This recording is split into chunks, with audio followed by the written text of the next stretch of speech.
যুক্তরাষ্ট্রের দীর্ঘদিনের নিষেধাজ্ঞা, যুদ্ধ ও অর্থনৈতিক অবরোধের মধ্যেও ধসে পড়েনি ইরানের অর্থনীতি। তবে এর মূল্য দিতে হচ্ছে সাধারণ মানুষকে। লাগামহীন মূল্যস্ফীতি, মুদ্রার অবমূল্যায়ন ও বাড়তে থাকা দারিদ্র্যে দিন দিন কঠিন হয়ে উঠছে মানুষের জীবন। তবুও বিশ্লেষকদের মতে নানা বিকল্প ব্যবস্থায় দেশটির অর্থনীতির মৌলিক কাঠামো এখনও টিকে আছে। ইরান বিশ্বের অন্যতম প্রধান তেল রপ্তানিকারক হলেও কয়েক দশকের নিষেধাজ্ঞায় ধীরে ধীরে বহুমুখী অভ্যন্তরীণ অর্থনীতি গড়ে তুলেছে। কৃষি উৎপাদন ও সেবা খাত সহ সীমান্ত বাণিজ্য, অনানুষ্ঠানিক শ্রমবাজার, সামুদ্রিক বাণিজ্য ও বিকল্প উপায়ে তেল রপ্তানি অর্থনীতিকে সচল রাখতে গুরুত্বপূর্ণ ভূমিকা রাখছে।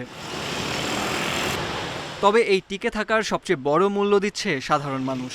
নিষেধাজ্ঞা, যুদ্ধ ও রাজনৈতিক অস্থিরতায় নিত্য প্রয়োজনীয় পণ্যের দাম আকাশছোঁয়া।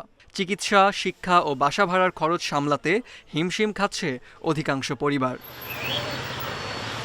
অর্থনীতিবিদদের মতে দুর্ভিক্ষ দেখা দেয়া বা সরকার মৌলিক সেবা ও কর্মচারীদের বেতন দিতে ব্যর্থ হলেই সেটিই হবে প্রকৃত অর্থনৈতিক ধস।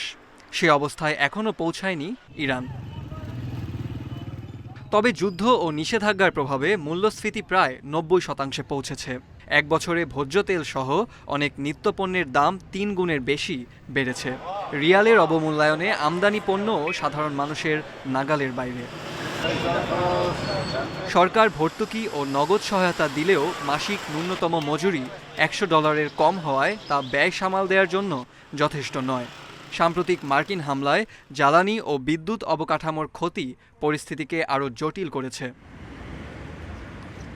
রাষ্ট্র সংশ্লিষ্ট এক গবেষণা প্রতিষ্ঠানের হিসেবে ৫ বছর আগে যেখানে দারিদ্র্যসীমার নিচে ছিল প্রায় ৩০% মানুষ, এবছরে তা বেড়ে ৪৫% পৌঁছতে পারে।